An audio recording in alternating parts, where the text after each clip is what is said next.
Hi and welcome to a new video.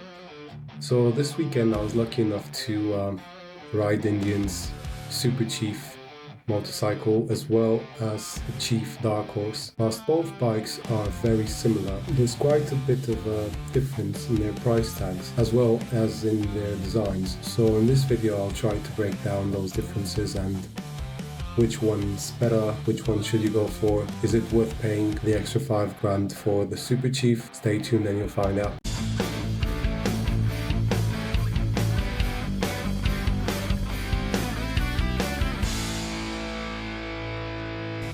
The Indian Chief Dark Horse comes with a black engine and a blacked out exhaust to match the engine design.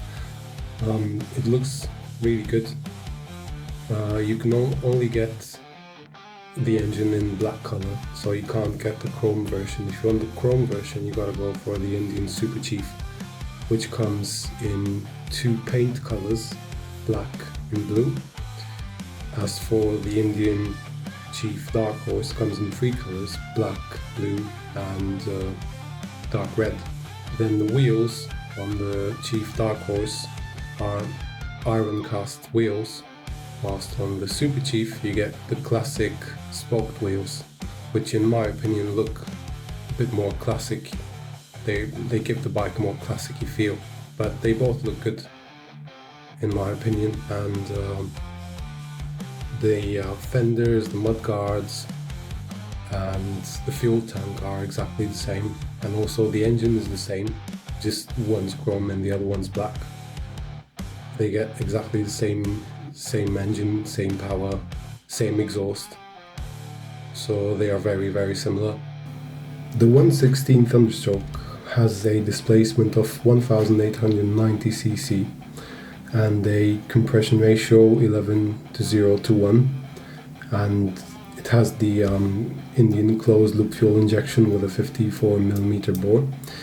And then the peak torque is at around 2,900 RPM, and the engine makes quite an impressive 162 Newton meters of torque, which is very impressive, and it's actually a lot more than the Ducati Diavolo that I've ridden recently, and I thought it was quite a powerhouse.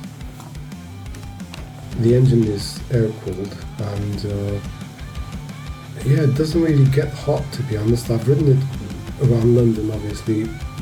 Ace Cafe is in London, so I've ridden it in London and a bit on the motorway, and it didn't get hot pretty much at all. It was about 20 degrees outside, so Indian quite nailed this one, to be honest, because it doesn't really get hot at all.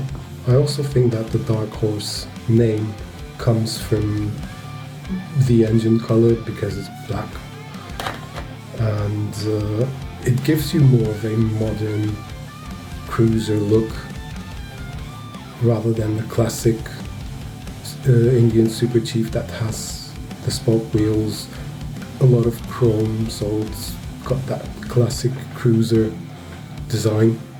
Also, the Super Chief comes as standard with the windshield and the saddlebags, whilst the Chief Dark Horse doesn't come with any of these.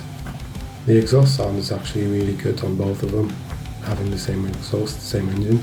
It's a twin exhaust, and yeah, it's pretty loud for a standard exhaust, to be honest. It makes a very nice sound, and comfort isn't too bad on either of them. On the front they have telescopic forks, 132mm, and on the rear they have dual shocks which have adjustable preload, so I think that's pretty good. And whilst the rear shocks are slightly rigid, they're not too bad going over bumps and stuff like that, so they're quite comfortable. And then the seat, which is customizable on both bikes, by the way, is wide and very comfortable, so I think it's quite well set up for longer journeys. Whilst I must say the Indian Super Chief comes with a windshield. If you're a bit taller, like 6'1", 6'2", you'll have a bit of a problem, because as the wind goes over the windshield, it kind of hits you in the head, and it makes the bike a bit unstable. Because I felt like the Chief Dark Horse was a bit more stable, even though I felt the wind a lot more. It gave me like more security in my riding on the motorway, like 70 miles an hour. It felt more stable because you get the constant wind, so that's one thing to keep in mind. And then going to the brakes are very, very good. They do the job. On the front we get the single 300 millimeters floating disc with a 4-piston caliper, and on the rear we get this single 300 mil floating disc with a 2-piston caliper. They come with the standard front and rear Pirelli Night Dragon tires. On the front it's 130 mil wide, and the rear is 180 mil wide.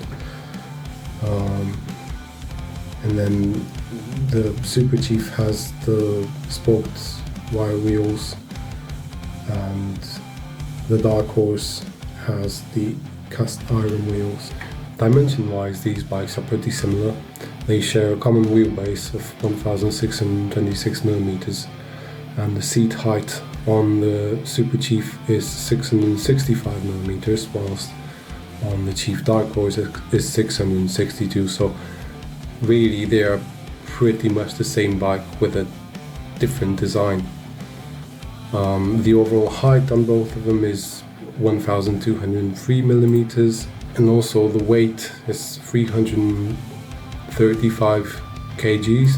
The Chief Dark Horse has 304 kgs, so 30 kgs difference. Both bikes get standard equipment, ABS, the riding modes, keyless ignition, USB charging port, 12-volt charge port, and quite a cool feature is the rear cylinder deactivation.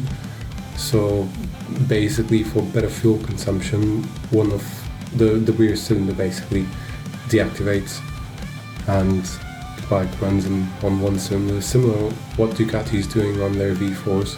Also, the lights are pretty cool. The headlight and the rear brake light are LED, as well as the indicators. I don't know how they illuminate at night because I've not ridden the bikes at night, but they look pretty cool. Both bikes come with a standard 4-inch screen, digital display, which looks pretty nice. It's got navigation, you can see the riding modes and all that stuff, but it's not very intuitive and it's quite difficult to use. I actually had a really hard time using it, and yeah, it's just not very pleasant to use. I actually got stuck in some weird view on the Indian Super Chief, and I could not get out of that menu at all during my test ride, so I was stuck in this mode. And fair enough, it was still showing the speed and the gear I was in the top right corner, but still very annoying not being able to get out of that menu. And yeah. So price wise, the Super Chief Limited comes at £22,295. As for the Chief Dark Horse, the price starts at £17,495, so almost £5,000 difference.